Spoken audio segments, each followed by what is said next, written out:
ఇప్పుడు రోబో తోటి మన ఏఐ రోబోటిక్ స్టెమ్ ల్యాబ్స్ ని మనం లాంచ్ చేయబోతున్నాం. మీరందరూ కూడా కరతాళ ధ్వనులతో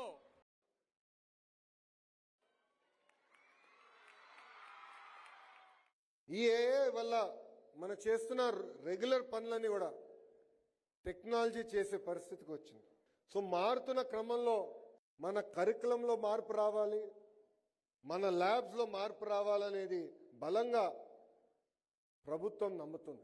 అందుకే మీరు చూస్తే మీ టెక్స్ట్ బుక్స్ అప్గ్రేడేషన్ దగ్గర నుంచి ఎగ్జామినేషన్ ఫార్మాట్ మార్చే దగ్గర నుంచి అనేక సంస్కరణలు మీకోసం మేము తీసుకొచ్చాం. ఏ ద్వారా మనం ఎదుర్కొంటున్న ఏ సమస్య మనకి పరిష్కారం దొరుకుతుంది. జీవితంలో మనందరూ ఒక లక్ష్యం పెట్టుకోవాలి. అంటే 5 సంవత్సరాల్లో మీరు ఎక్కడ ఉండాలనుకుంటున్నారు. సో ఫర్ ఎగ్జాంపుల్ 10th క్లాస్లో ఎంత మార్కులు తీసుకొద్దాం, ఒక టార్గెట్ పెట్టుకోవాలి.